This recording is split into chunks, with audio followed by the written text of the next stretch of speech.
Olá, seja muito bem-vindo ao canal da Liga Brasileira de Mercado Financeiro. Meu nome é Marcelo. Deixa eu me apresentar rapidamente para vocês. Eu sou psicólogo de formação desde o ano de 2001 e atuo no mercado financeiro desde 2019, época em que houve um boom, né? Um grande número de inscrições de pessoas que estavam buscando por alternativas para fazer uma renda extra diante de um cenário de pandemia, tá? E assim como há uma seleção natural no mercado de trabalho em qualquer área, no mercado financeiro também existe. É fato que você deve saber que nem todo mundo que se forma em engenharia consegue atuar na área de engenharia, nem todo mundo que se forma em administração consegue atuar de fato como administrador e assim por diante em qualquer outra área. Tá? E no mercado financeiro, isso também não é diferente.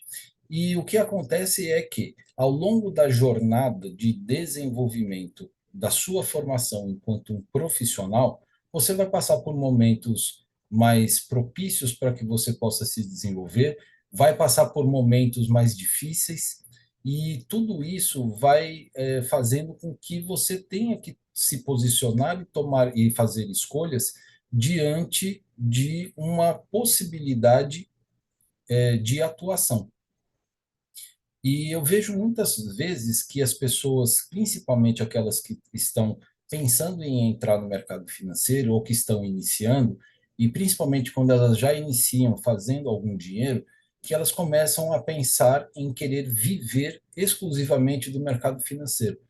E, cara, isso é muito legal, eu acho que é possível. Tem muitas pessoas que já conseguiram alcançar esse nível de desenvolvimento profissional que permite que eles vivam exclusivamente do mercado. Mas eu preciso trazer um choque de realidade para vocês, que o percentual de pessoas que conseguem chegar aí é menor do que 5% entre todas as pessoas que entram no mercado financeiro. Tá?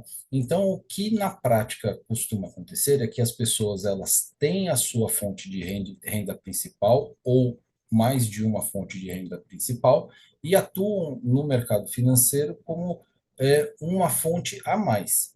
E para a grande maioria das pessoas, esse sim deve ser o seu pensamento. Agora, atuar no mercado financeiro brasileiro tem um horário, que é das 9 da manhã, quando abre o mercado futuro, até cerca de 18 horas, quando ele se encerra, né, o mercado da Bolsa de Valores se encerra. Então, para aquelas pessoas que vão ingressar no mercado financeiro, especificamente pensando em fazer day trade, que é uma modalidade do mercado onde você faz as suas negociações, apura o lucro ou o prejuízo no mesmo dia, essas pessoas elas precisam dedicar uma parte do seu tempo exclusivamente para conseguir fazer as suas operações, tá? E aí você vai precisar passar por esse primeiro crivo. Dentro do seu horário disponível, você tem disponibilidade de pelo menos 2 horas por dia? Tá? Sim, existem pessoas que conseguem fazer as suas operações em apenas 15 minutos, 30 minutos, que é logo na abertura do mercado futuro, e tem pessoas que têm a disponibilidade do dia inteiro. Então, eu não sei qual é a sua disponibilidade, mas você precisa responder essa pergunta, tá? E aí você já pode até deixar nos comentários aí também é, qual é a sua disponibilidade de tempo para que você possa fazer um filtro.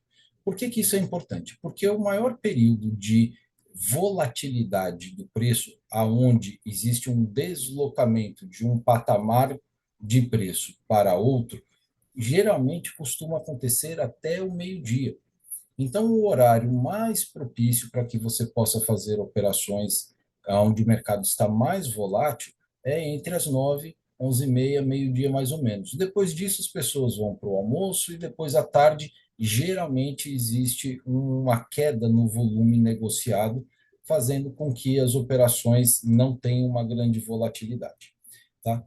Existem situações externas ao mercado que podem acabar influenciando essa volatilidade no período da tarde também.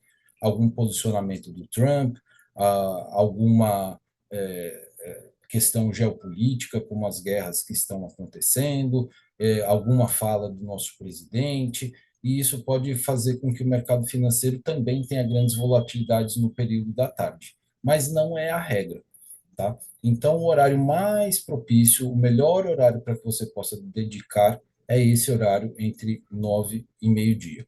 Eu mesmo, eu tenho a minha atividade clínica, né, após o almoço até as 10 horas da noite. Então, eu coloquei um horário para que eu possa fazer as operações no mercado financeiro das 9 até as 11h30 no máximo.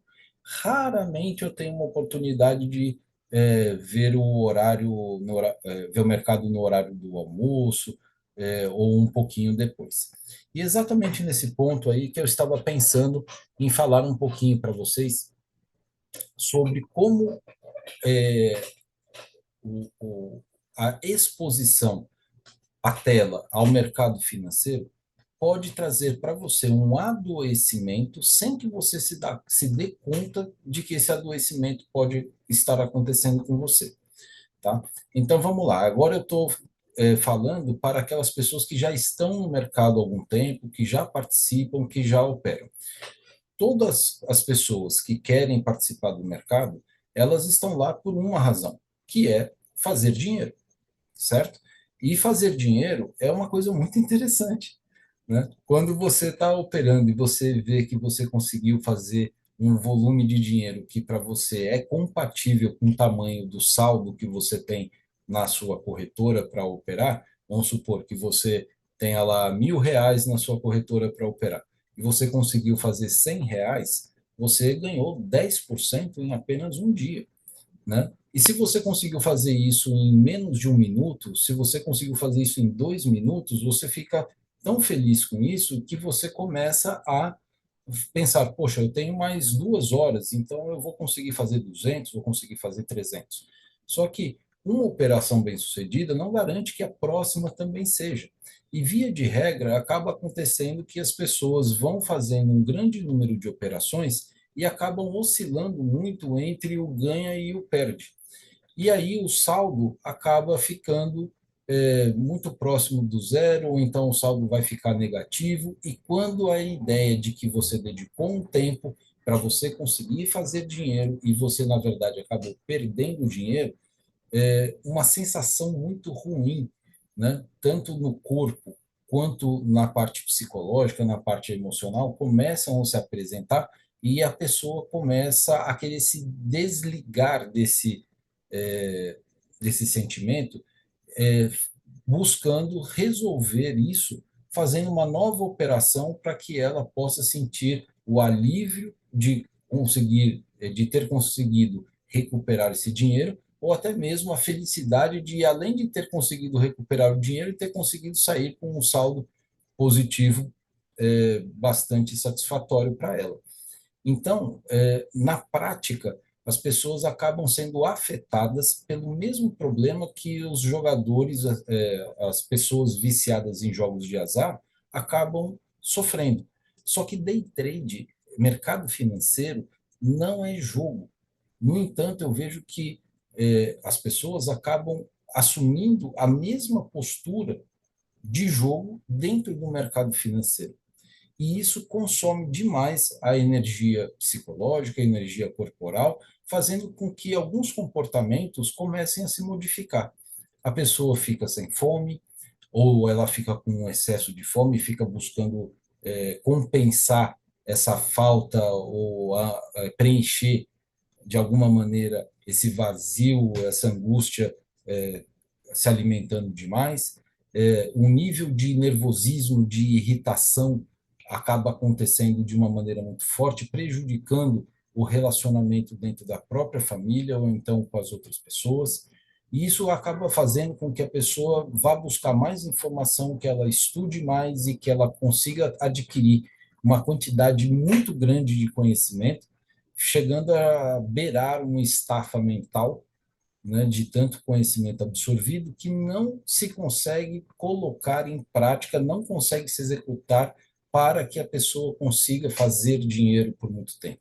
Então, a pessoa começa a restringir todos os interesses que antes ela tinha por assuntos diversos da vida para criar uma espécie de hiperfoco para os assuntos relacionados ao mercado financeiro.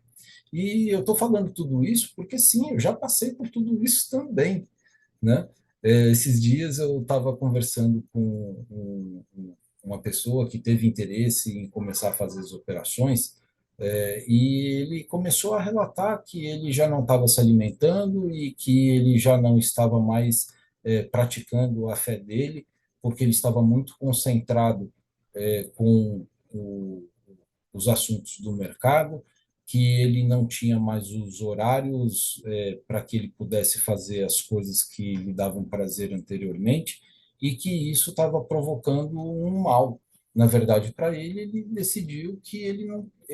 Percebeu que ele não está pronto, não está maduro o suficiente nesse momento da vida para poder atuar no mercado de maneira da maneira adequada.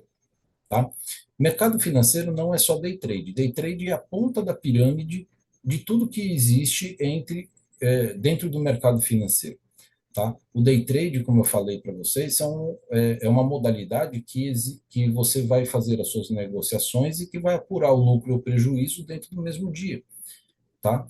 Existe outra modalidade, que é o swing trade, que você vai fazer as suas operações de compra ou de venda, geralmente de compra, é, com ações de empresas específicas, e aí você pode ter uma base fundamentalista, além da análise técnica, da análise gráfica também, e se juntar pode ser uma boa pedida aí para que você possa fazer a análise do momento adequado de comprar uma operação, de que empresa você vai comprar essa ação, para que você finalize essa operação no dia seguinte, 3, 4, 5 dias depois. Pode até durar algumas semanas, dependendo de como o ativo estiver se comportando. Tá? Existe o position trade, que é onde você vai querer fazer um tipo de operação com um período mais longo ainda, em vez de serem dias ou semanas, você vai pensar em um mês, 2 meses. Existe o mercado de opções, né? Existe a questão do buy and hold, que é você comprar uma ação de uma empresa muito sólida, muito segura e deixar ela o preço trabalhar, a valorização dessa empresa acontecer durante anos, tá? Até que você veja uma oportunidade de fazer um bom dinheiro realizando o lucro dessas ações. Existe a renda fixa e etc. Então, é um universo para quem está começando a pensar em trabalhar com o mercado financeiro muito amplo. E, sem sombra de dúvidas, o melhor caminho para você iniciar hoje, depois de 6 anos trabalhando com o mercado financeiro, eu tenho a plena certeza e consigo concordar com o que os traders mais experientes falam e que antes eu não via tanto sentido, que o melhor caminho para você começar no mercado financeiro são naquelas modalidades em que você vai poder ter mais tempo para conseguir fazer as suas operações de compra ou de venda, pensando num prazo maior.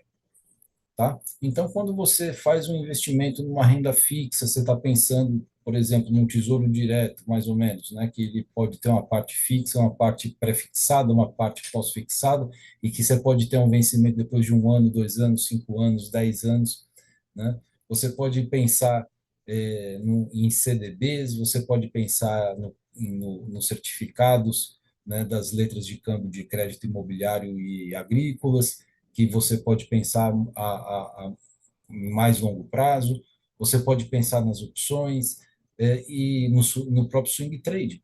Então, você faz uma operação e você não vai ficar, não tem que ficar sentado na frente da tela, exposto às oscilações, à volatilidade do mercado, até que até que seu tempo se esgote e você tenha que sair da frente da tela, querendo ou não, né, por conta de outros compromissos.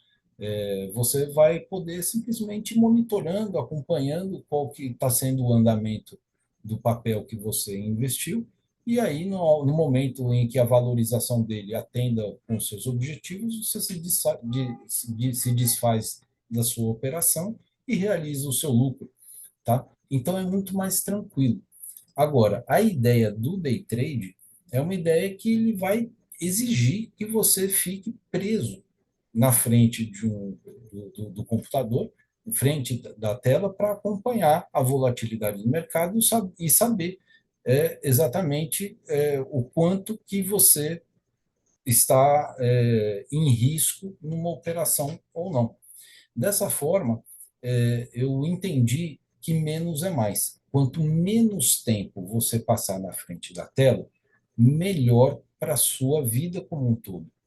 A gente tem que entender que o mercado day trade é como se você estivesse entrando em um campo de batalha, onde existem, além das automações, milhões de outras pessoas que estão diante de um mesmo estilo, que é o próprio gráfico, né, a própria variação de preço, pensando de formas diferentes, umas pessoas comprando, outras pessoas vendendo, e é exatamente essas diferenças que fazem com que o preço suba ou desça, gere mais liquidez ou menos liquidez para que as pessoas consigam realizar os seus lucros. Tá? É, é um mercado onde a gente tem pessoas jurídicas atuando junto com pessoas físicas e temos automações de pessoas físicas e pessoas jurídicas juntas e misturadas, fazendo com que tudo isso aconteça.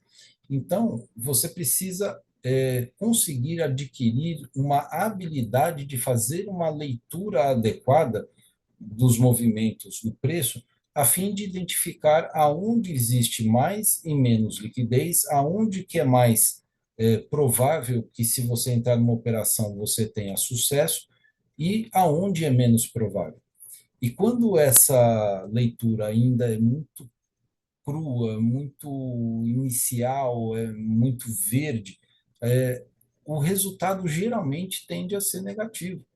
E mesmo quando você tem a sua maturidade, você já consegue se precaver de uma maneira mais satisfatória dos riscos da operação, você ainda fica sujeito aos riscos que ela traz, né? Assim como em nenhum outro mercado, né, o mercado financeiro também não traz garantia de absolutamente nada, tá? Você vai trabalhar com probabilidades das coisas acontecerem de acordo com uma forma de ler e interpretar o mercado. E existem centenas, milhares de formas diferentes de se fazer isso. E você pode procurar uma forma que faça mais sentido para você. Esse é o caminho natural do desenvolvimento do trader.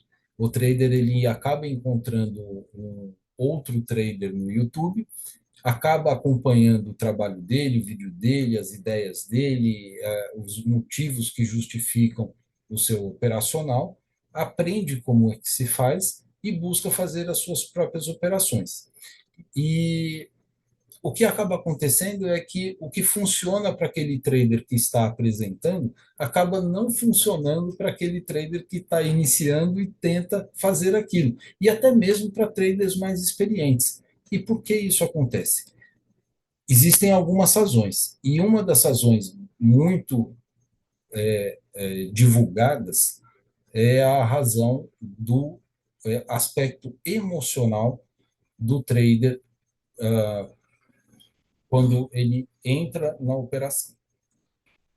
Então, aí a gente vai ter aspectos psicológicos, sim, né? Que é a ansiedade para fazer o dinheiro, para permanecer na operação, que é o medo do preço acabar voltando contra a sua posição e fazendo com que aquele lucro passe a se tornar um prejuízo. Existe uma questão também de hesitação se entra na operação ou não, se sai na operação ou não. E aí essas coisas todas, elas são únicas, são individuais, elas são intransferíveis, mas elas são muito frequentes na vida de todas as pessoas. Então, algumas coisas precisam começar a ser amadurecidas em cada um. Senão, ela sempre vai ficar sujeita à dúvida e ao eu quero. Como assim, Marcelo? A dúvida e eu quero. A dúvida é a dúvida se é o momento certo de entrar, se é o momento de permanecer, se é o momento de sair. de uma operação, né? Outra questão é o eu quero. Eu quero é uma questão de que, olha, eu quero que o preço vá alcançar é, determinados pontos, né? Eu quero que o preço suba, eu quero que o preço desça. E esse querer, ele está relacionado com a forma como você está interpretando uma expectativa.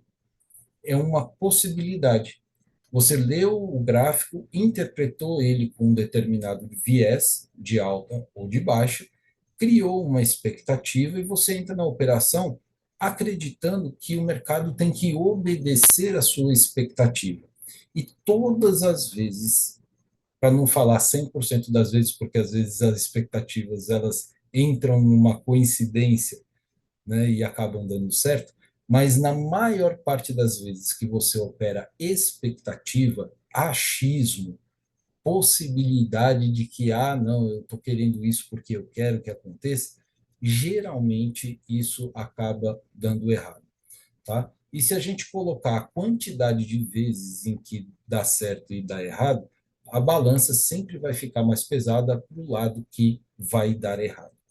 Então, em razão disso, as pessoas acabam desistindo de um determinado operacional e vão buscar um outro operacional porque ela está transferindo a responsabilidade, né, a sua falta de maturidade para um determinado setup que não funcionou para ela.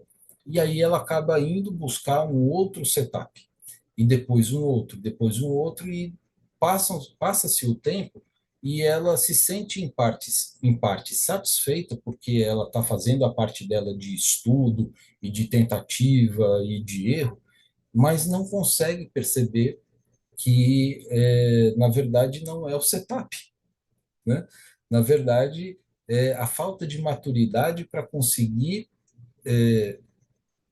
saber claramente quais são as regras desse setup e seguir as regras é, desse operacional, tá? E essa questão de seguir as regras, ela está extremamente atrelada com a compreensão de quais são as regras.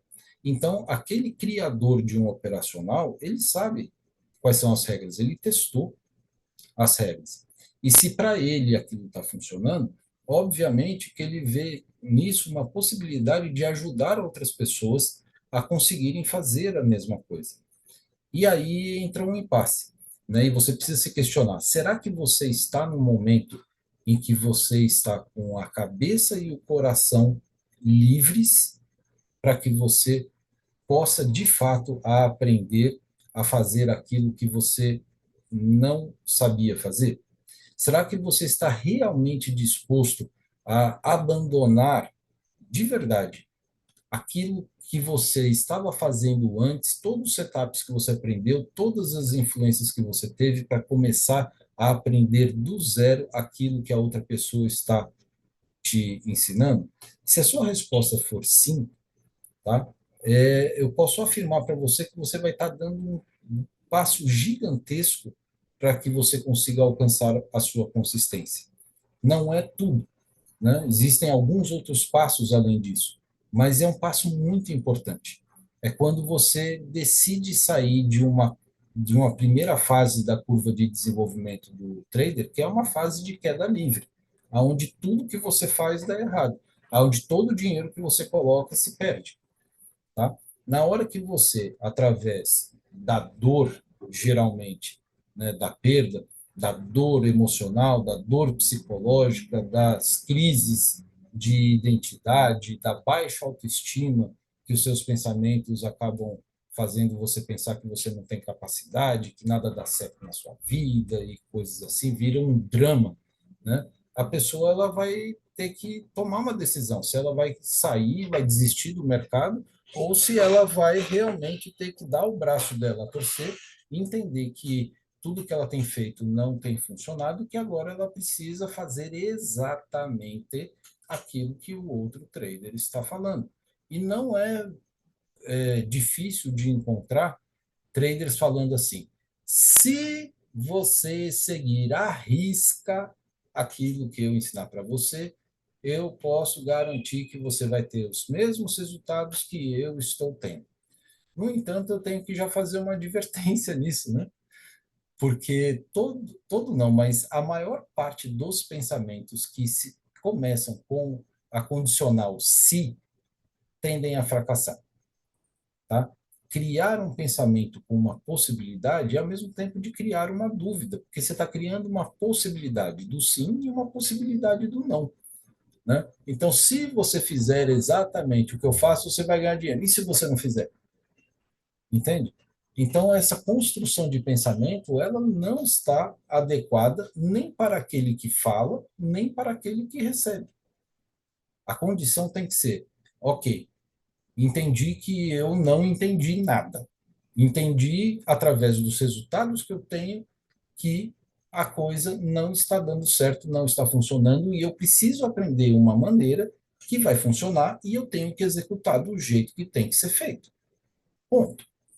Se você conseguir, deixa eu desfazer o si, né?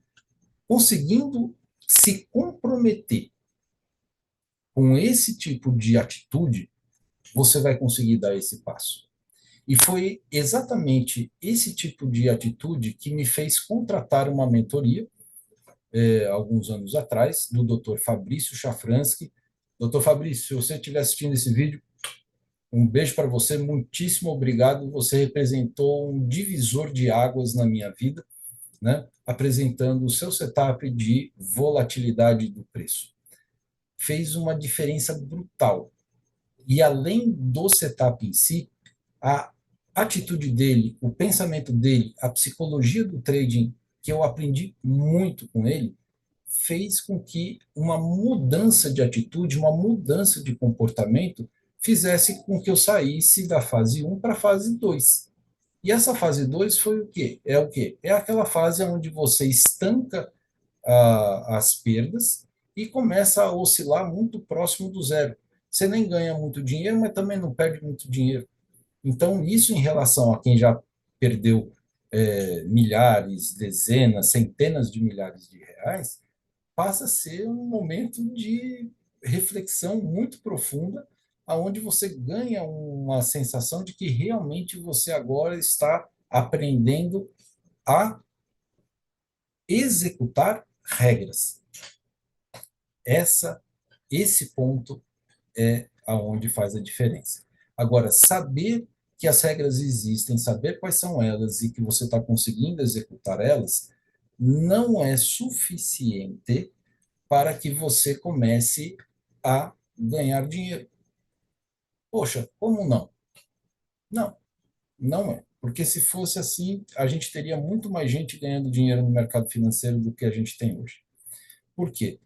Mesmo sabendo das regras, mesmo estando consciente dos momentos certos de entradas e saídas, todo ser humano tem um ponto de indeterminação, aonde um, uma onda de motivação ou uma onda de sensação de perigo começa a ocupar a mente do trader.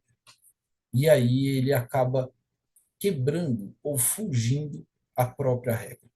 E isso vai fazer com que, na maioria das vezes, o resultado seja negativo.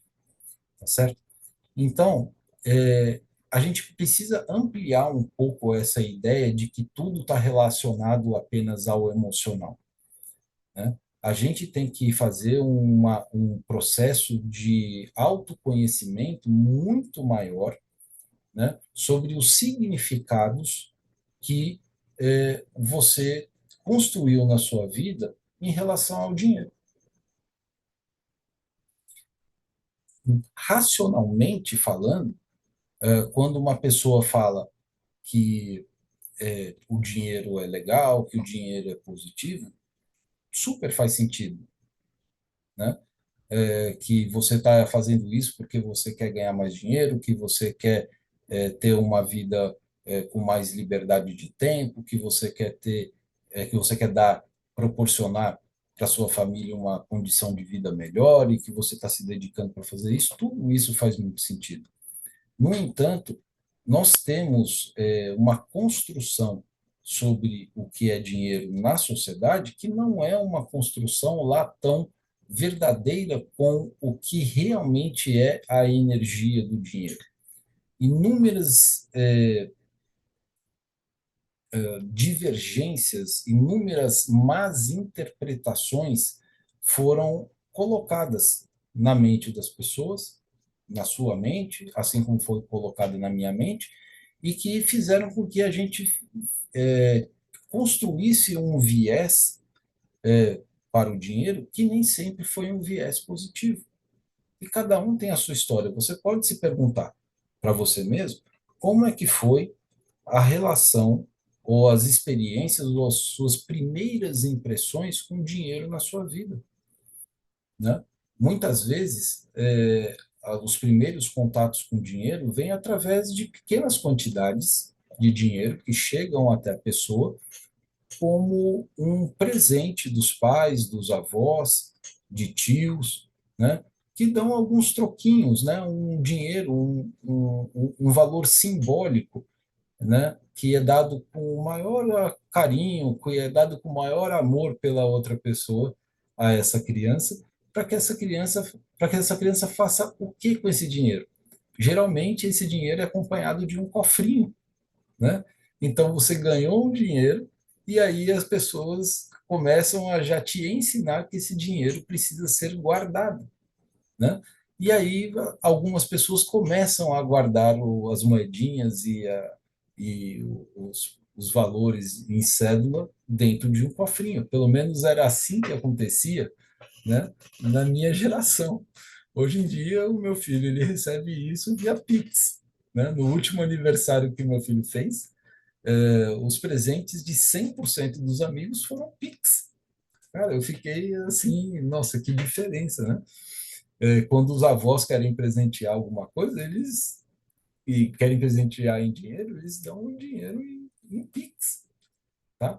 Então, antes a gente até via, a gente pegava, a gente manipulava o dinheiro e colocava dentro de um porquinho que era de porcelana, né? De uma caixinha. E aí aquele dinheiro que a pessoa ganhou, ela entra dentro de um recipiente que é fechado e de repente aquele valor em dinheiro desaparece. E se você quiser saber exatamente quanto de dinheiro tem dentro daquele porquinho, você precisa anotar em um papel todo o dinheiro que foi colocado lá e aí você vai ter o valor. Mas quem é que faz a anotação, né? Então, o dinheiro que vai ter dentro do porquinho vai ser uma surpresa. Então a pessoa ela já começa a ter a primeira experiência dela com dinheiro de que ela sabe que ela recebeu de uma figura próxima dela, seja um amigo, um parente, né? E que aquele dinheiro ele foi dado com maior amor e carinho para que ela pudesse aprender o hábito de poupar para que um dia ela pudesse pegar aquele dinheiro e fizesse alguma coisa que fosse útil para ela.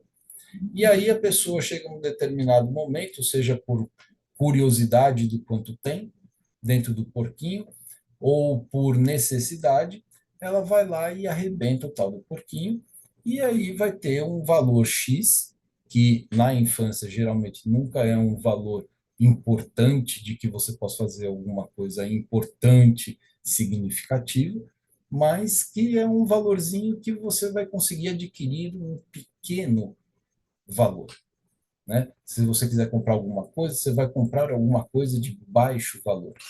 Então, olha só, percebe o movimento que na vida de muita gente, o que ficou já registrado como primeira experiência financeira é aquela experiência de que você ganha de alguém, que você guarda por um tempo, fica curioso, fica ansioso, fica angustiado, né? E aí, na hora que você acessa aquele dinheiro quebrando aquele porquinho, a quantidade de dinheiro que tem lá serve para fazer apenas uma pequena realização e não uma grande coisa na sua vida. Isso ficou registrado nessa geração das pessoas que têm hoje no mercado financeiro 30, 40 anos ou mais. A maior parte das pessoas passaram por isso. Não que meu filho de 13 anos não tivesse ganhado um porquinho também, né? Hoje a coisa está um pouco maior ali, assim, né? Porque ele já está numa idade que ele pode ter a conta bancária dele, né? E hoje a gente está mais familiarizado com as transações digitais, enfim, né? Mas essa primeira experiência, ele já traz uma experiência de que um valor afetivo, um valor emocional, uma expectativa estivesse relacionado, né, com um período de trabalho longo para que o resultado seja pequeno. Então, vamos fazer um paralelo com isso e com as suas próprias movimentações no mercado financeiro. Às vezes você opera, né? Faz um grande número de operações e o resultado no final do dia é um valor pequeno. E muitas vezes esse padrão, né, está relacionado àquilo que você registrou neurologicamente e afetivamente na sua primeira experiência de vida. E aí, essa experiência que eu estou falando é apenas uma, mas existem várias outras experiências, né, onde você começa a entender que as pessoas mais velhas à sua volta, enquanto você ainda era criança, dedicavam, né, a sua vida para o trabalho, ou pelo menos boa parte da vida, no horário comercial para o trabalho, e fazem isso porque se entende que é a partir do trabalho que as pessoas conseguem obter a renda para que elas possam sobreviver, para que elas possam se sustentar e sustentar a própria família, não é isso? Então, se aceita ficar sem a importância da figura materna e ficar sem a importância da figura paterna, tá, do pai e da mãe, em nome do dinheiro. Então, olha só, você, né, os filhos, né, que são obviamente amados pelos pais, né, os filhos que amam os pais que amam os filhos, acabam sacrificando o seu próprio tempo, né, de convivência, de permanência, de lazer, de diversão, para viver, né? Porque eles precisam se ocupar de uma atividade profissional para que eles possam sobreviver. Então, na cabeça da criança, é uma construção que pode ser bem aceita, bem construída pelos próprios pais, mas pode ser uma condição em que a criança perceba, através do cônjuge, né, que ficou em casa para cuidar da própria criança, reclamações de que, olha, sua mãe trabalha demais, olha, o seu pai trabalha demais, olha, a gente está aqui, mas o outro está lá ocupadíssimo, né, para conseguir garantir a nossa feira, né, o supermercado, que ele possa garantir aí o, a nossa casa, a nossa energia e tudo mais, mas a criança ela pode interpretar que, poxa, né, no final das contas, o dinheiro passa a ser mais importante do que eu. É uma distorção de pensamento, mas é uma distorção que pode acontecer na cabeça da criança. Você que está me ouvindo falar isso hoje, que é um adulto, obviamente isso não faz o menor sentido. Mas para quantas pessoas, para quantas crianças, quando eram crianças, não, que não compreendiam a vida ainda como um todo, pela própria questão da idade, acabaram fazendo interpretações incorretas? Para por aí? Também não. A criança começa a assistir televisão com os pais. E aí começam a assistir as novelas. E aí, nas novelas, acabam vendo cenas clássicas que representam parte, né, da sociedade. Não a sociedade como um todo, mas a representação da vida real através dos atores tem um significado que é uma estrutura, né, de contação de histórias que tem a ver com aquela relação de que pessoas mais simples, que moram em regiões mais pobres, é, são muito unidas, mas elas são muito desprovidas de recursos para que elas possam ter uma vida melhor. E do outro lado aparece famílias, né, com volumes, com recursos, né, volumes financeiros, recursos, mansões, carros, estilo de vida, roupas, né, muito um, com uma diferença, né, um contraste muito grande entre a família mais pobre. Só que essa família mais abastada, vamos dizer assim, é uma família que apresenta alguns problemas que, poxa, são problemas, né? E que a pessoa acaba grudando que, olha, a família que tem mais dinheiro passa por situações que a família que tem menos dinheiro não passa. E se eu tiver que escolher entre o que é bom e o que não é, eu escolho ficar com o que é bom. Só que o bom está atrelado com a falta do dinheiro. E o ruim está atrelado com o dinheiro. Então, isso, numa cabeça infantil, vai trazendo todo esse acúmulo que eu estou trazendo aqui, e isso vai criando consequências da energia e do fluxo do dinheiro. Significa que a criança vai se desenvolvendo, vai se tornando adolescente, vai se tornando adulta, já com uma mente completamente formatada, entendendo que o dinheiro ele é necessário, que o dinheiro é importante, mas que o dinheiro não é bom. Então, se ela se imaginar com muito dinheiro, ela pode ter medo de ter uma representação negativa para a própria família.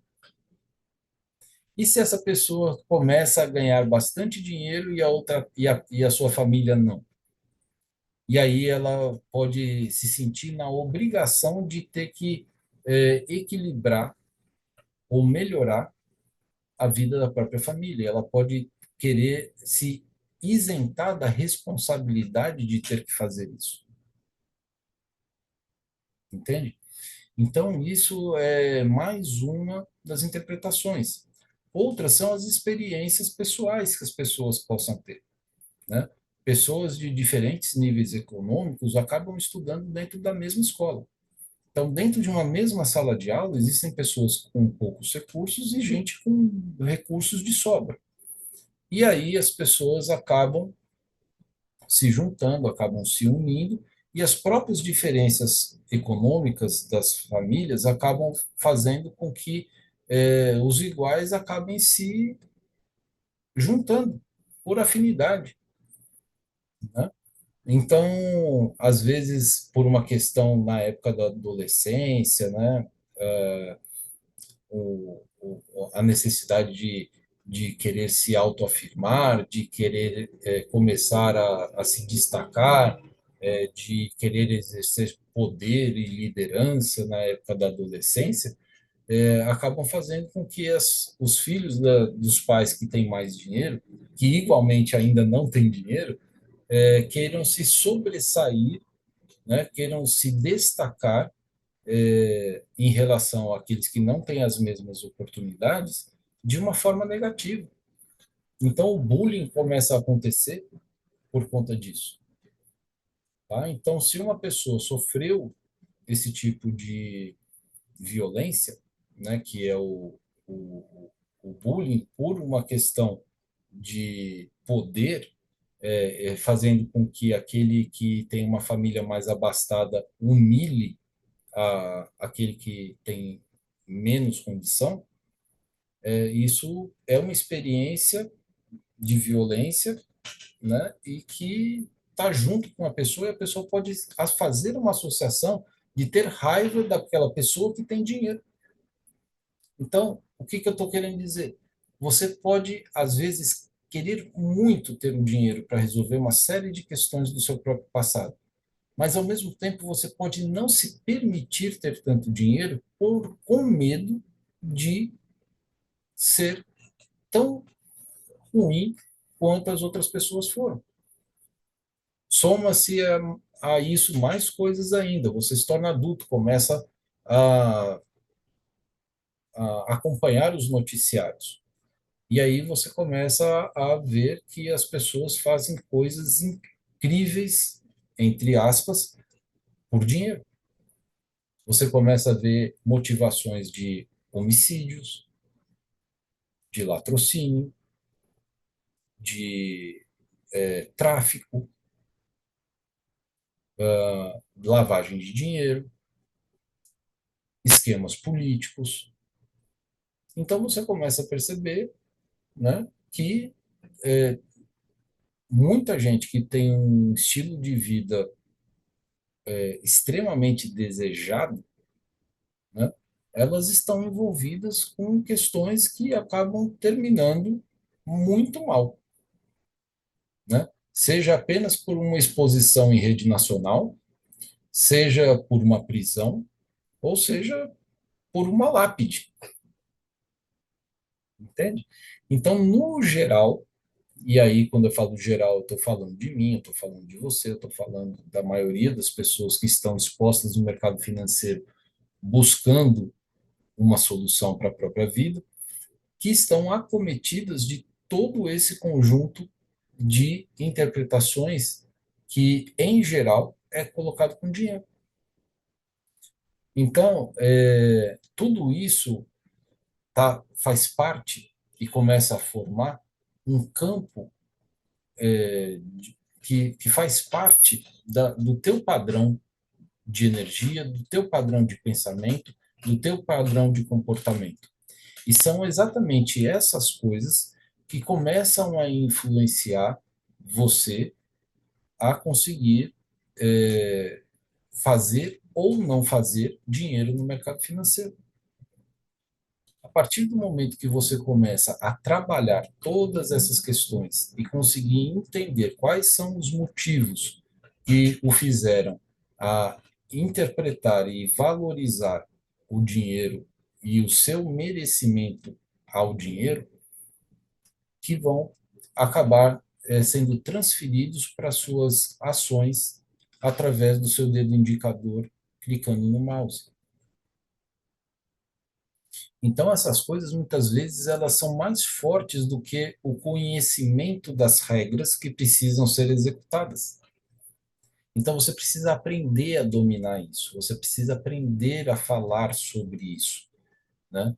E aí é importante que você tenha uma pessoa que saiba daquilo que você está vivendo, e é importante que você encontre uma pessoa que consiga trabalhar essas questões de forma terapêutica para você se curar de todas essas interpretações, que essas sim fazem com que você não consiga fazer o que você sabe que você precisa fazer. Se você já é mais experiente, você está entendendo exatamente o que eu estou falando. Então, deixe de ser teimoso ou teimosa e comece a buscar esse caminho para que você consiga se curar de todas essas interpretações, para que você possa começar a prosperar, se libertar de tudo aquilo que vem te incomodando.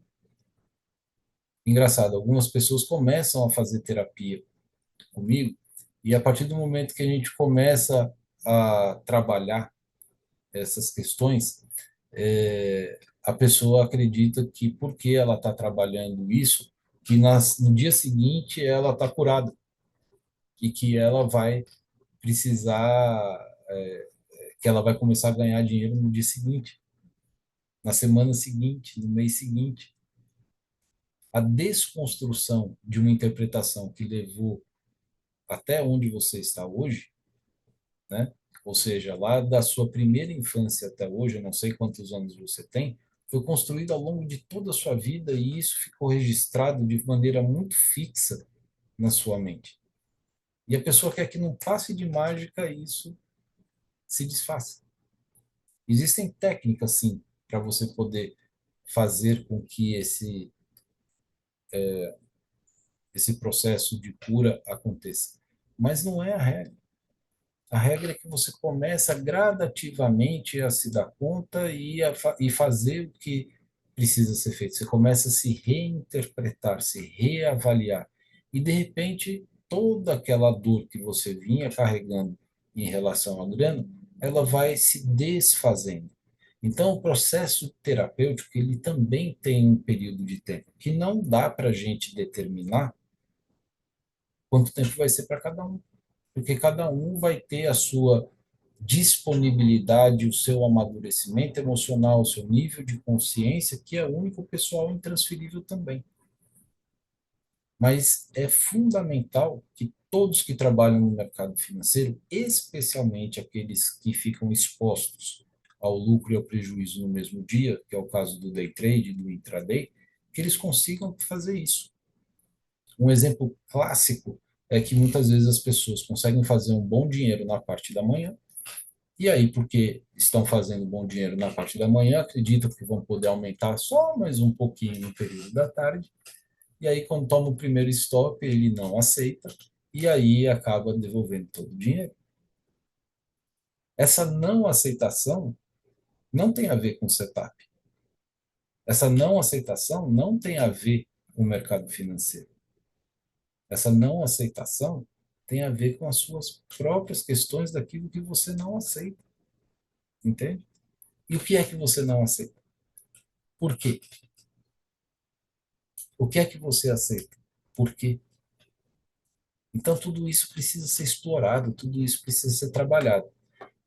E, além disso, você também precisa explorar e conhecer o conjunto de regras do operacional de vocês.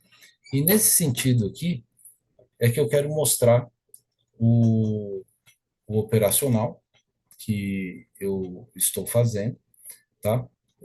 Não vou entrar nos detalhes aqui, porque esse vídeo já ficou bastante longo, mas eu vou mostrar para vocês aqui uma base, e se você tiver interesse em saber mais, aí você pode entrar em contato comigo. Se você chegou nesse vídeo até esse exato momento, e isso tudo fez sentido para você, por favor, se inscreve aí no canal para ajudar o YouTube fazer esse vídeo chegar a mais pessoas. Isso vai me ajudar a fazer o canal crescer, porque sim, eu quero monetizar esse canal também. Eu acho que ele pode ser mais uma fonte de renda.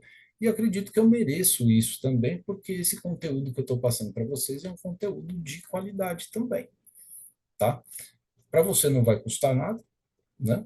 E se você puder dar o seu like e escrever um comentário aqui, isso ajuda mais ainda. Eu vou ficar super grato a você se você fizer isso. Como eu falei demais, eu já estou aqui com a minha boca seca, eu esqueci de pegar a minha água, o café já ficou frio. Eu vou dar uma pausa no vídeo e quando eu voltar a gente vai falar um pouquinho sobre a releitura que eu fiz de um indicador chamado IFR, tá? Índice de força relativa de um determinado ativo. E a gente volta já já. Então, então vamos lá. Deixa eu compartilhar aqui a minha tela com vocês. E aqui a gente vai falar um pouquinho sobre o IFR. Deixa eu fazer aqui uma.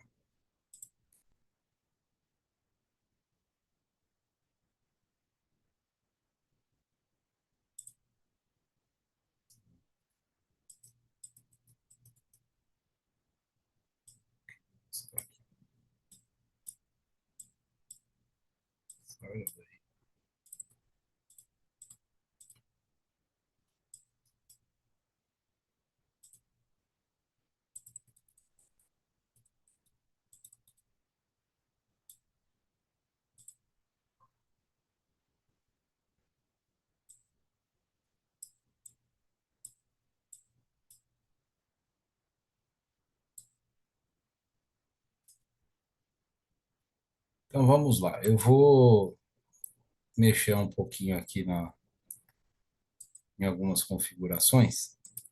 para mostrar para vocês aqui a construção do pensamento aqui que a gente precisa ter para compreender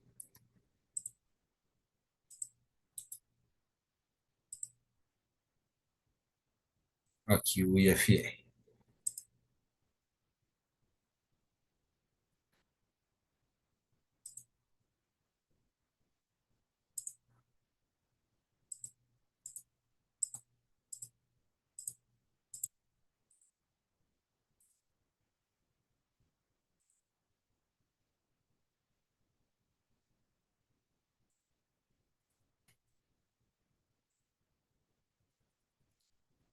Muito bem. Então, todos vocês já devem ter assistido, os traders que já estão aí há algum tempo no mercado, já viram bastante explicações, muitas explicações sobre o IFR, assim como eu também já tinha escutado bastante informações sobre ele, tá? E eu nunca tinha conseguido ter de verdade resultados muito expressivos com o utilizando o indicador do IFR por algumas razões. A primeira, por falta de persistência, né, naquilo que estava sendo dito, e a segunda, por conta de algumas variações que acabavam acontecendo e que eu não tinha muita consciência sobre isso. Então, para vocês já terem padrões de configurações, o IFR é o IFR normal, tá? É RSI com uma média de 9 períodos, tá bom? O IFR, ele vai ter dois parâmetros de valor, que é o 70 e o 30. E a gente precisa compreender um pouquinho. Agora eu vou falar para aquele que é iniciante, que está querendo aprender como que esse indicador acaba funcionando, e para para aqueles que já estão mais algum tempo, serve como um reforço aí. E se tiver alguma informação complementar que você queira fazer, já escreve aí nos comentários também, tá bom? Mas a gente pode entender o seguinte, que é, qualquer produto, qualquer serviço, assim como qualquer ação, né, ou qualquer índice de ações, eles vão ter um valor mínimo a ser negociado e um valor máximo a ser negociado. Os valores mínimos, eles estão relacionados aqui a, ao 30 do IFR. E os valores máximos, eles estarão relacionados ao 70 do IFR.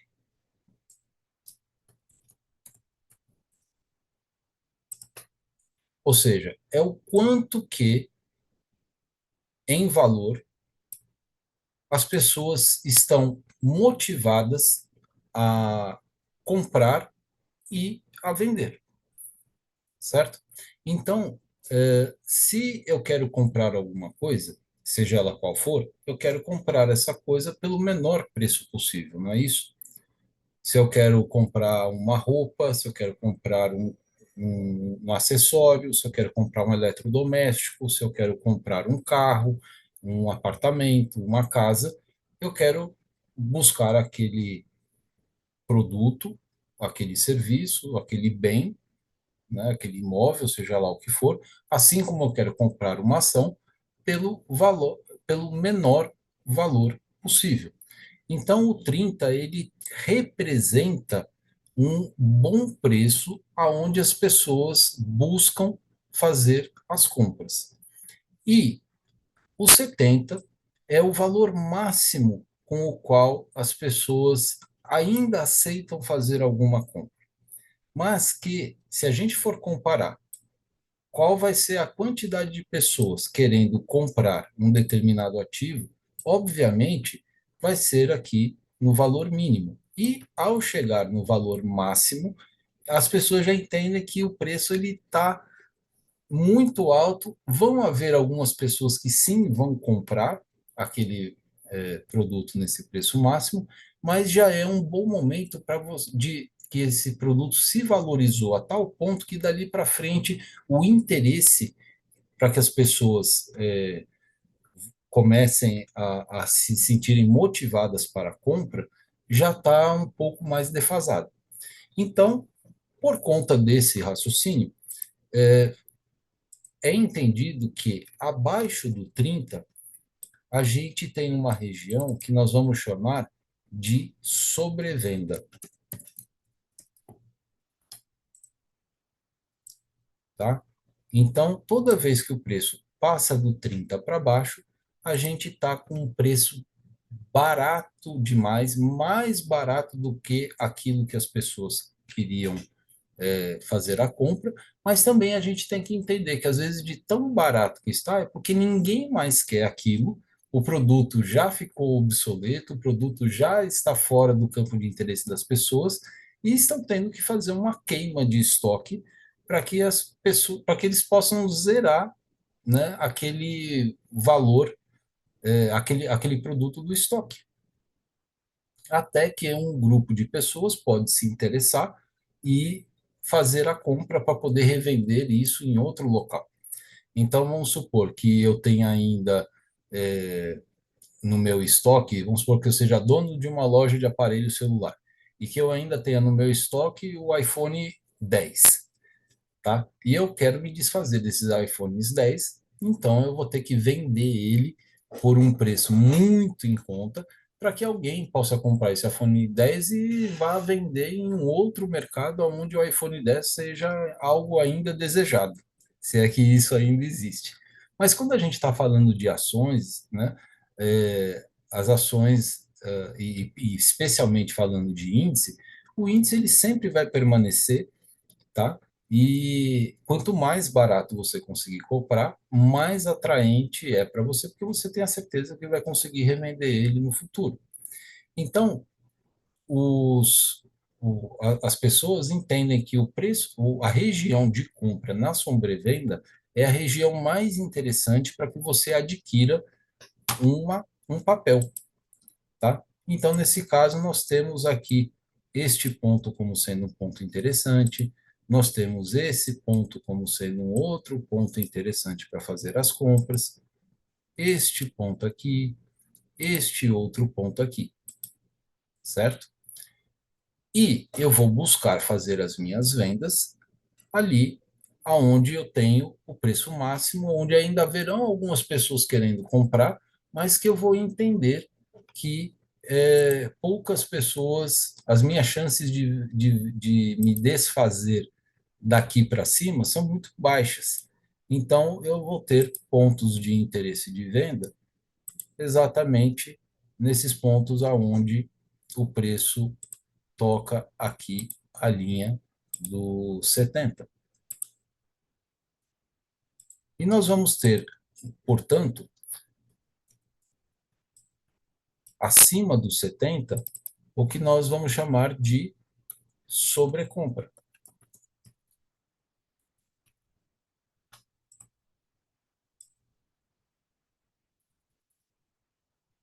E é basicamente o que todo o conteúdo que você já deve ter visto aí no, no YouTube falam sobre o IFR, que você deve comprar nessas regiões aqui de baixo e segurar o preço até as regiões aqui de cima.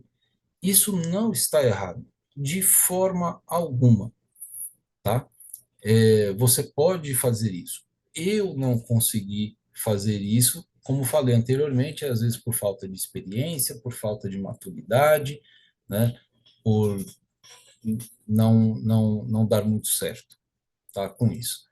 Depois eu fui procurar outros indicadores, outras formas de operar, até que um determinado dia eu voltei a testar esse indicador até para saber se eu já estaria pronto para utilizá-lo, né?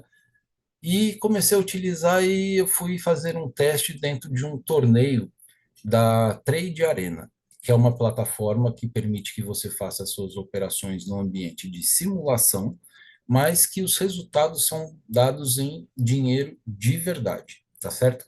É semelhante com uma mesa proprietária, mas não é mesa proprietária, porque eles têm uma limitação de lucro que é de 200% em cima do seu valor de investimento, que vai de 25 até R$ 400, e em breve uma ampliação aí para R$ 500, tá bom? O que pode ser muito interessante para gerar uma renda extra, mas isso é assunto para um outro vídeo. Se você quiser saber mais, tem aqui na playlist do canal, a playlist da Trade Arena, tá bom? E eu estava participando desse campeonato utilizando o IFR exatamente dessa forma. E tinham cerca de 38, 39 pessoas naquele campeonato.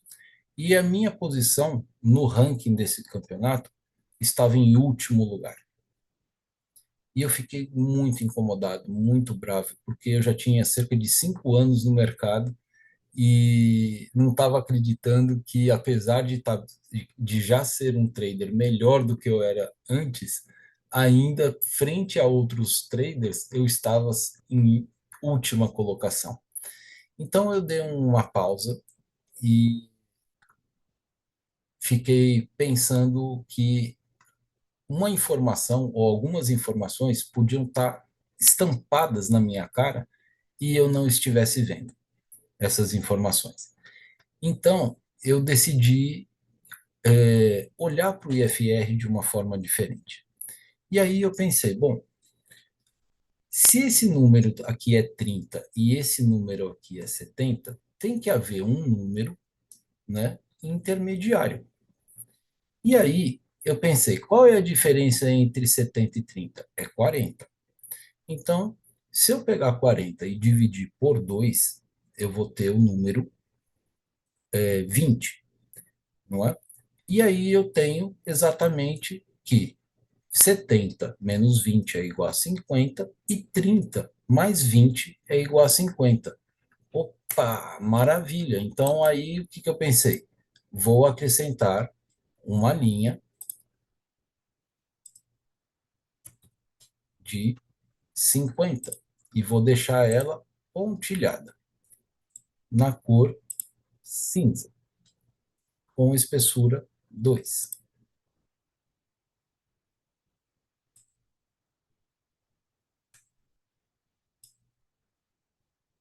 Ah, desculpa, eu marquei errado aqui.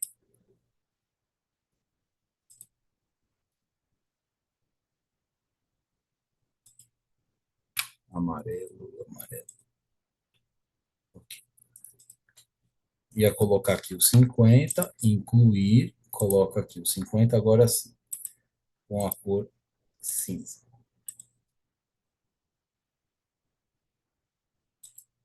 Vamos deixar ela pontilhada, né? 50 pontilhado, o 30 amarelo pontilhado. Agora sim. Pronto. Na hora que eu inseri essa linha, eu falei assim, rapaz, olha só o que que aconteceu com o preço quando ele alcançou os 50 aqui. Ele bateu nos 50 e voltou. Bateu nos 50 aqui e voltou. Olha o que aconteceu aqui. O preço passou, bateu nos 50 e voltou. Aqui bem pertinho dos 50 e voltou. Bateu aqui nos 50 e voltou. Mais uma vez bem pertinho dos 50 e voltou. Que coisa mais interessante. Olha só o que aconteceu aqui. Bateu aqui nos 50 e voltou. Eu falei assim, poxa, bacana. Então, um incômodo que eu tinha quando eu tentava fazer o IFR anteriormente é que quando eu fazia a venda aqui, o preço ele batia no 50 e eu não estava vendo 50 aqui, tentava e não conseguia ultrapassar, até que ele voltava e me estopava, entende? Então, acredito eu que esse tipo de situação acabava acontecendo aqui. Olha aqui, quando você acabava comprando aqui, o preço ia até mais ou menos essa região, não chegava até lá em cima, depois voltava e me estopava. Então, eu comecei a ficar um pouco descrente do, do IFR por conta desse tipo de situação, entende? Então, eu falei assim, bom, beleza, os 50 eu já consegui entender que ele pode ser um alvo. Se eu compro aqui embaixo, né? Em vez de eu esperar que o preço chegue lá no 70, eu vou diminuir a distância do meu alvo e vou colocar o meu alvo como sendo 50. E se você fizer só isso, já está ótimo. Você não vai ter um trade tão longo, mas você não precisa ter um trade longo para ganhar dinheiro, tá? O que você precisa ter é um número de contrato maior, né? Por quê? Se você fizer 1.000 pontos com um contrato, você vai ganhar R$ 500, não é isso? Se você fizer é,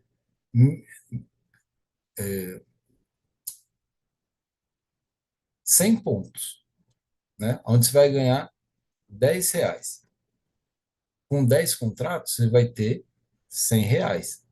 Se você fizer com 100 contratos, você vai ter os mesmos R$ 1.000. Tá certo que o stop, né, de uma operação com tantos contratos é tão dolorido quanto é a satisfação do ganho com muitos contratos. E esse é o perigo da alavancagem. Mas a partir do momento que você tem uma certeza maior de que o número de operações que você fizer, colocando apenas o alvo da sobrevenda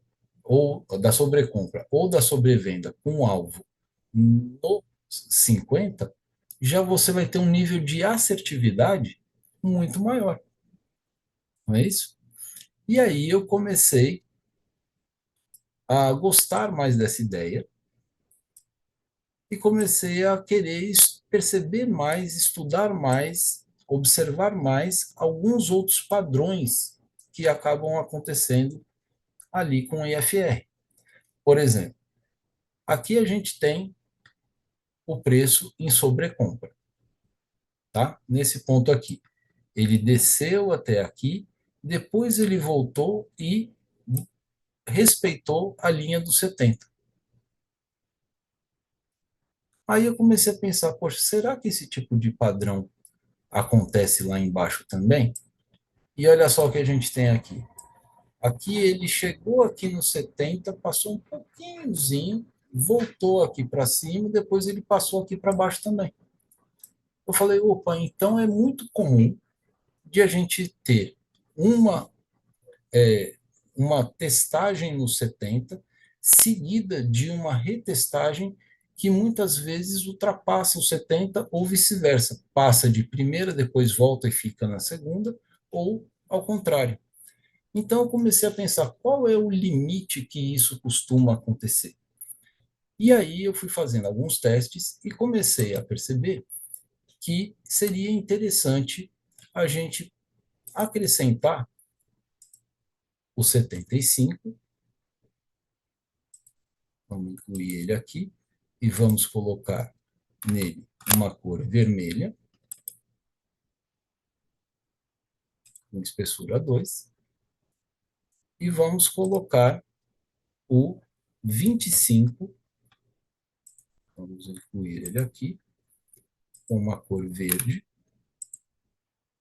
com espessura 2. E na hora que eu coloquei essas duas linhas, eu falei assim, olha lá. Então quer dizer que às vezes quando o preço ultrapassa o 70 e ultrapassa o 30, eles chegam até o 75 e até o 25. Então, quando esse tipo de situação acontecer, eu preciso esperar o preço chegar no limite de onde ele busca se expandir e depois, quando ele sair de volta, no caso da sobrecompra, tá? Aqui para cima da linha do 30, eu posso pensar em realmente fazer uma compra com um alvo em 50.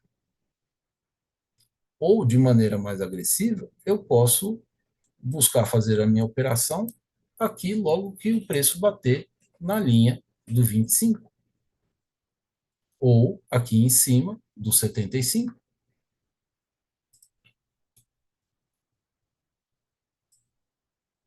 Qual é o risco? É de ele continuar subindo aqui em cima ou continuar descendo aqui embaixo. Acontece? Acontece. Mas é frequente que aconteça? Não. Então, se você der as suas entradas aqui em cima, você vai ter com mais frequência ganhos do que prejuízos. E aí você pode trabalhar com stop curto e um alvo um pouquinho mais longo. Tá dando para entender? E aí eu também comecei a perceber outros padrões de comportamento, como esses que estão aqui desse lado esquerdo. Deixa eu colocar isso aqui mais para cá. Olha só, o preço saiu aqui dos 70, veio até os 50, passou os 50, subiu e ficou oscilando em torno dos 50. Aqui ele respeitou os 50, passou um pouquinho, né? Então, essa situação aqui de oscilação nos 50 me chamou a atenção também. E eu decidi fazer um teste de colocar mais 5 pontos aqui para cima e 5 para baixo do próprio 50.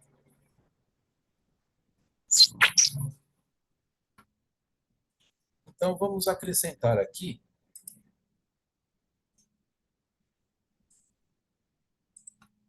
o 45 e o 55.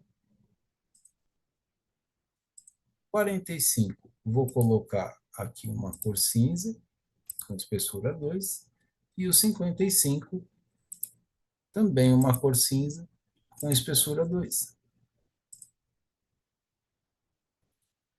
E aí, quando eu olho para cá, eu falo, olha que interessante, na hora que ele fica oscilando aqui no 50, eu tenho uma região central aonde o preço ele vai respeitando esses dois números, né? E aí, quando eu coloco essa, essas linhas, eu consigo começar a perceber alguns padrões diferentes. O respeito dentro das linhas e quando ele tem essa configuração aqui e eu vejo que o preço ele não consegue ultrapassar determinado ponto aqui de máxima para voltar para os 70, existe aqui um limite no IFR onde o preço começa a cair, existe uma defesa. E aí eu posso colocar linhas adicionais. E na hora que eu coloco linhas adicionais aqui, ó, em razão desses topos, e olho para trás, eu vejo que o preço também respeitou essa região como uma região de resistência. Ele respeitou essa região aqui como uma região de suporte. Então, se eu vejo o preço subindo aqui, né, e aí ele veio e ele parou exatamente aonde pontos atrás foram pontos de resistência e pontos de suporte, por que que eu vou entrar comprando aqui? Não é? E aqui embaixo, eu também vou ter essa mesma região. Olha só aqui do lado esquerdo. Olha onde o preço parou aqui. Suporte aqui. Olha aqui, que foi resistência aqui. E olha aqui, ó. Foi suporte aqui, foi suporte aqui, foi suporte aqui. Então, eu começo a perceber que existem mais informações no IFR do que no próprio gráfico. Eu sei que fica bastante poluído, mas na hora que você está percebendo e que você faz essas marcações aqui para você, você já tem uma ideia melhor se você vai entrar na operação ou não. Se você entra na operação Aqui, onde aqui o preço ele representou um suporte. Eu faço a marcação aqui. Eu entendo que ele se aproximou e aqui também foi um suporte. Na hora que ele romper esse suporte, eu vou entender que quando ele voltar, ele vai ter uma resistência aqui. Aí aqui ele fez a resistência e percebe aqui uma quebra de inclinação no IFR. Essa quebra de inclinação é um aumento de volume. Então, quando ela acontece, a gente tende a fazer com que o preço ele respeite uma próxima resistência. E essa resistência ela poderia ser qualquer uma dessas médias que a gente vê aqui em cima, tá? Olha aqui, ele desceu, respeitou aqui como resistência, desceu, subiu, representou como resistência, e aqui ele conseguiu quebrar a inclinação, e veio até uma resistência aqui. Desceu, aí agora ele está respeitando a resistência, não mais o 55, agora ele está respeitando como resistência o 50. Então, aonde eu tenho meus pontos de venda? Entende que eu não preciso nem olhar o gráfico para operar? Ah, mas poxa, então você vai operar apenas o IFR? Aí eu achei essa ideia um pouco ousada demais. Então eu comecei a querer estudar o que eu estava vendo no gráfico com o que eu estava vendo no IFR.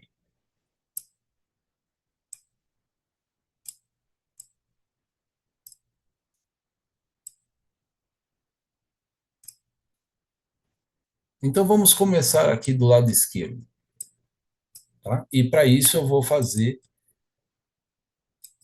aqui uma linha vertical no IFR e outra linha vertical no próprio gráfico.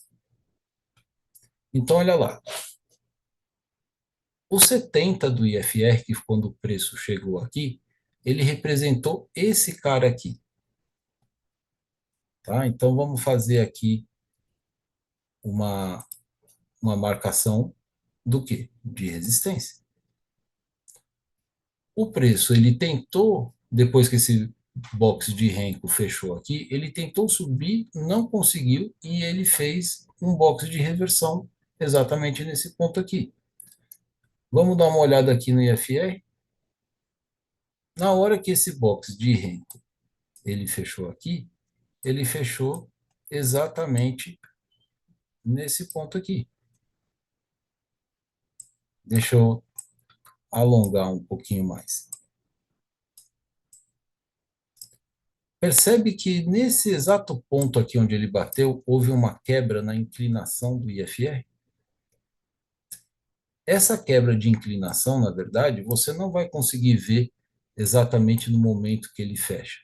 Você vai conseguir ver no box seguinte, que no caso foi esse box amarelo.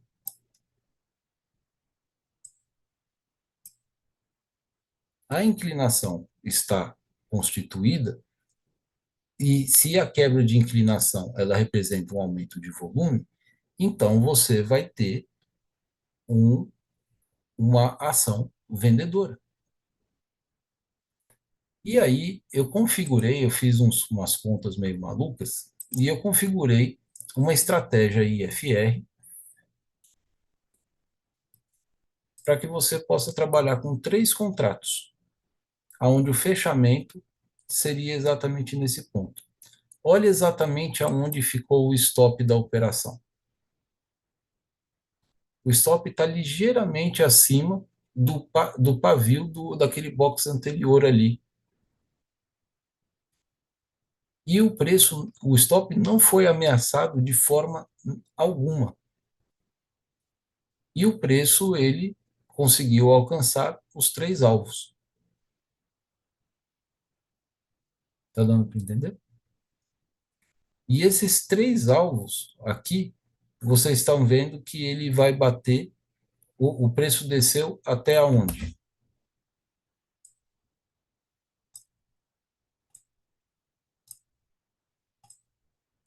até esse box aqui.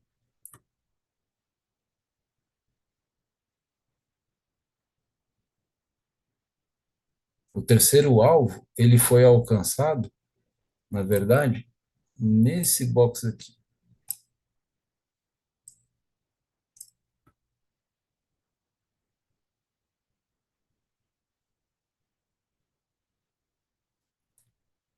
E dentro desse operacional, que é um operacional de scalp, vocês estão vendo que a gente tem um terceiro alvo um pouquinho mais distante do primeiro e do segundo. O primeiro e o segundo alvo, eles são alvos de scalp e eles representam coisas diferentes. O primeiro alvo é simplesmente para diminuir o tamanho do stop caso o mercado venha com força contra a sua posição. Mas é muito comum que o primeiro alvo seja alcançado. O segundo alvo, ele é um alvo final da operação. E o terceiro alvo é um alvo bônus, que você pode ter liberdade de juntar com o segundo alvo, diminuir o terceiro alvo ou aumentar o, o terceiro alvo. Por exemplo, a gente está perto aqui de uma marcação do 111% de FIBO, que é uma projeção, e a gente poderia ter alongado o alvo até o 111% da projeção. O 111% da projeção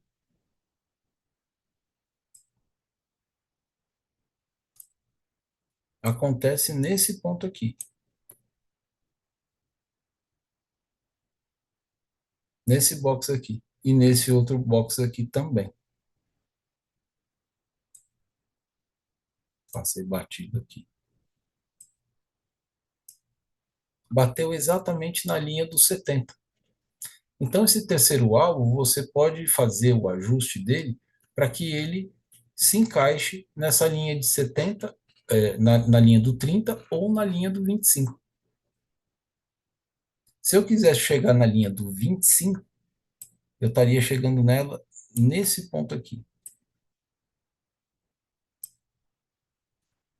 E daqui até o meu ponto de entrada, que foi nesse ponto aqui,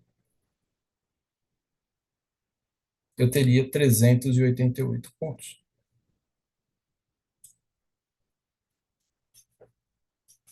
Entende? E quando eu comecei a estudar os padrões de comportamento que a gente tem do IFR mais para trás, veja quantas vezes eles se repetem.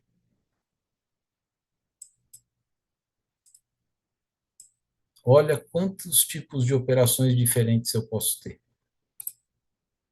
Eu tenho operações de scalp aqui no meio,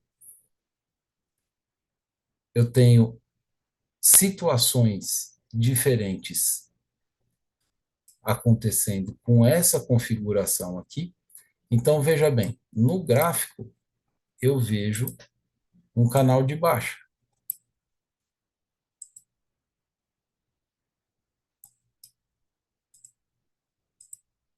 certo?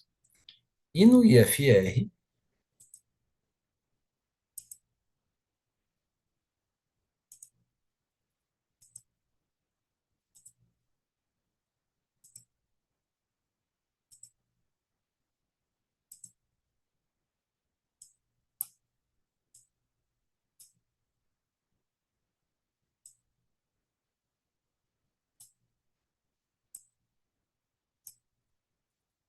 eu tenho esse período aqui. Então, olha só, no IFR, quando eu vejo, deixa eu aumentar um pouquinho,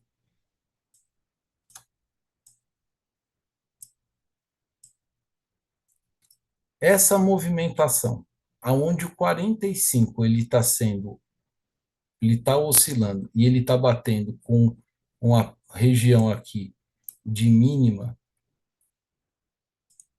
anterior, no IFR ele é representado de forma horizontal, mas no gráfico ele está de forma de canal de baixa.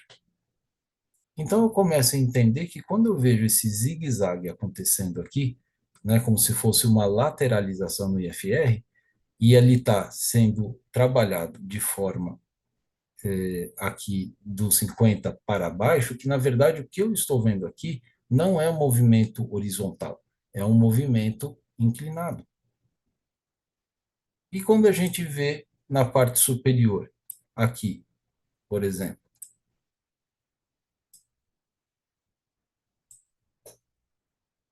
aqui no gráfico ele está lateralizado e aqui ele está em canal de baixa.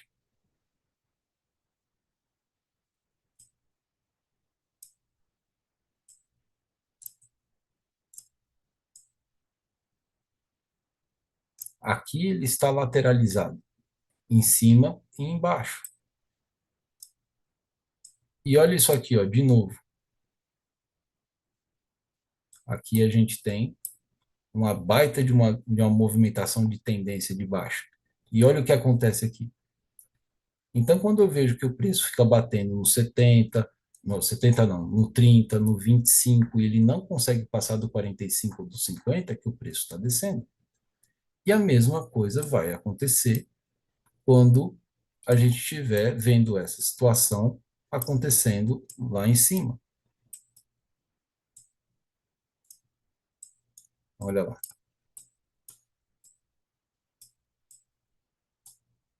Está aqui no 70, no 75, ele vem até o 45, vem até o 50.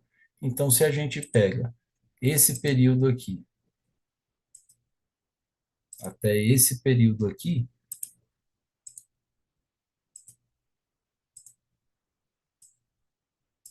a gente está vendo no IFR uma movimentação horizontal, mas no gráfico a gente está vendo um canal de alta. E aí existem inúmeras variações que você pode estudar, que você pode aprender e que você pode começar a perceber uma série de coisas que você não percebia apenas olhando o gráfico. Então, o que que a gente precisa se familiarizar aqui com o IFR? Para começar, a gente precisa entender que quando o preço está,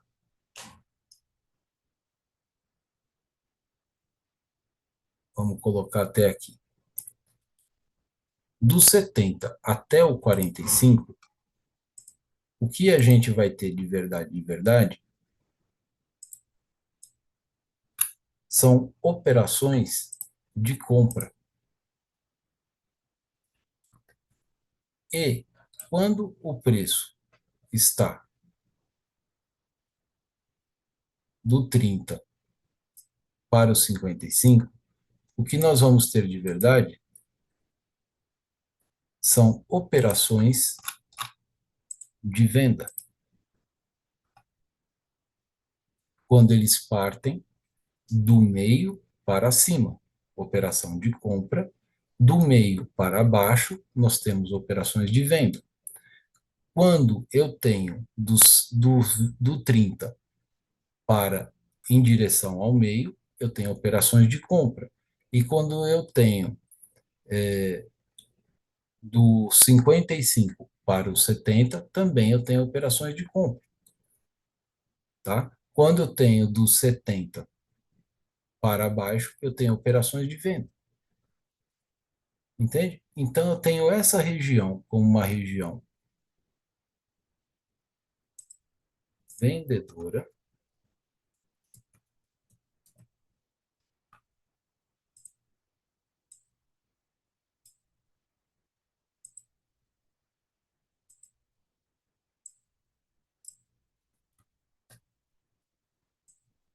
e eu tenho nessa região uma região compradora.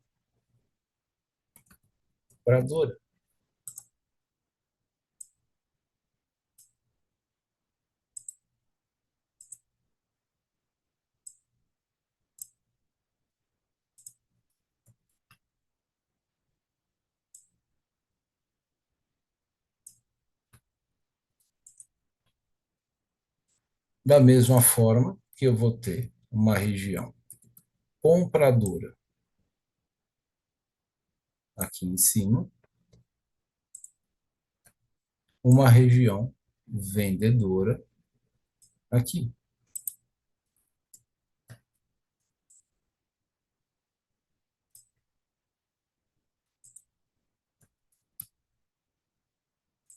E isso você vai garantir com os dois primeiros alvos. E o terceiro alvo, você aí sim pode colocar ele no lado oposto.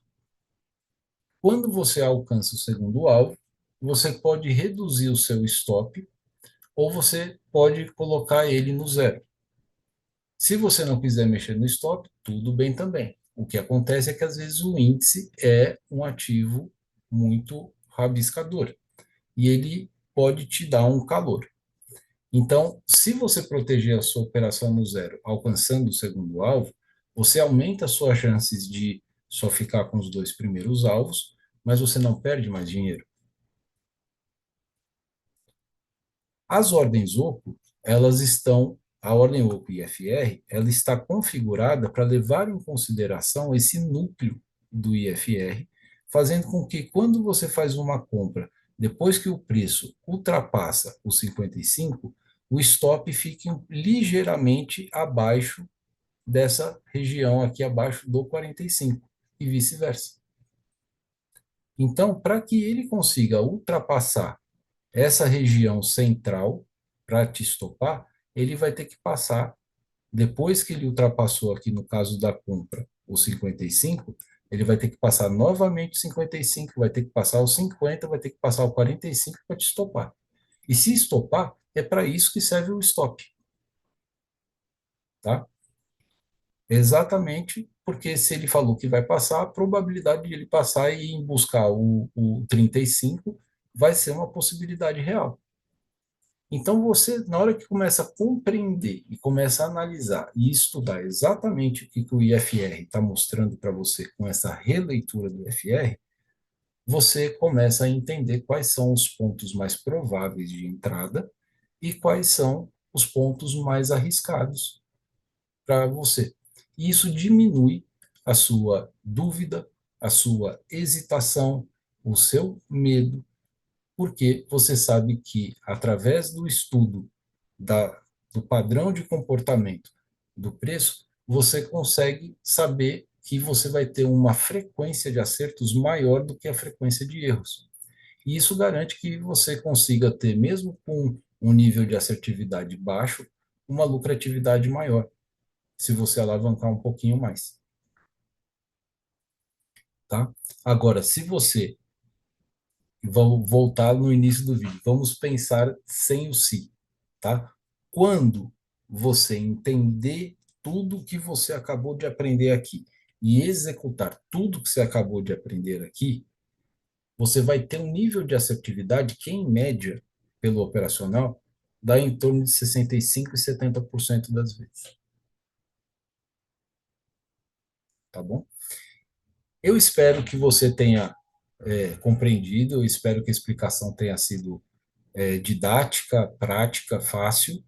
É claro que existem um monte de outras informações aí no meio, e se você tiver interesse em saber mais e quiser aprender como é que funciona todo esse conjunto de operações, vem para a mentoria do Setup do Trader Consistente, que a gente vai operar juntos numa sala fechada e de maneira individual. Tá? A minha mentoria ela é sigilosa e confidencial, e quando um trader opera junto comigo e depois eu publico o vídeo no YouTube, por autorização do próprio trader, tá certo? E vocês têm visto que lá no meu, aqui no meu canal eu não tenho postado muitos vídeos recentemente, exatamente porque eu estou trabalhando com a primeira turma da mentoria, tá? Que está indo muito bem, fechando com lucro, conseguindo alcançar as metas, tá? E iniciando exatamente lá na Trade Arena, que é um ambiente educacional, onde você vai testar isso, você vai praticar isso, colocando uma quantidade de dinheiro que não existe em nenhuma outra opção do mercado financeiro. Você sabe que em uma mesa proprietária, você precisa ter um valor mínimo ali de investimento de 350, 400, R$ 500 para você pegar um plano mais básico, tá? Na Trade Arena você vai começar com R$ 25. É incomparavelmente mais barato. Na conta real, você precisa ter R$ 100 para você operar um único mini contrato de índice. E esse setup são para 3 alvos, tá? Então você vai precisar ter R$ 300 na conta real para você poder trabalhar com 3 contratos, tá? Então, na Trade Arena, vou voltar a repetir, você vai poder iniciar com apenas R$ 25. E quantos contratos a Trade Arena vai te ofertar? A Trade Arena vai te ofertar 25 mini contratos por R$ 25. Ou seja, cada contrato para você vai custar apenas R$ 1. Existem 3 tipos de conta na Trade Arena. Uma que te dá uma margem de R$ 1.500 com 25 mini contratos, uma que te dá uma margem de R$ 2.000 com 35 mini contratos, e uma terceira conta que te dá uma margem de R$ 5.000 com 50 mini contratos, tá? De índice e de dólar. Marcelo, isso funciona do dólar também? Do mesmo jeito. As regras são exatamente iguais. E como o dólar, quando ele ganha um sentido, ele costuma ir de forma mais direta, sem tanto rabisco quanto o índice, esse operacional funciona muito bem, tanto quanto ou melhor no dólar do que no índice. E na Trade Arena você pode operar o dólar também da mesma forma, pelos mesmos valores que eu estou falando aqui para você. Então, se você está a fim de testar e isso fez sentido, entre em contato comigo. Venha fazer a mentoria do Trader Consistente e mude a sua história no day trade, assim como eu tenho mudado a minha e a dos alunos que estão junto comigo também, tá bom? Eu espero que vocês tenham gostado. Se você não se inscreveu, se inscreve aí, deixa o seu like, deixa um comentário e me segue lá no Instagram, Marcelo com dois L's, psicólogo. Me manda um direct, o meu zap está lá na bio. E aqui na descrição do vídeo você também tem o link aí do meu Telegram e você pode entrar em contato comigo. Um grande abraço e até a próxima. Tchau, tchau.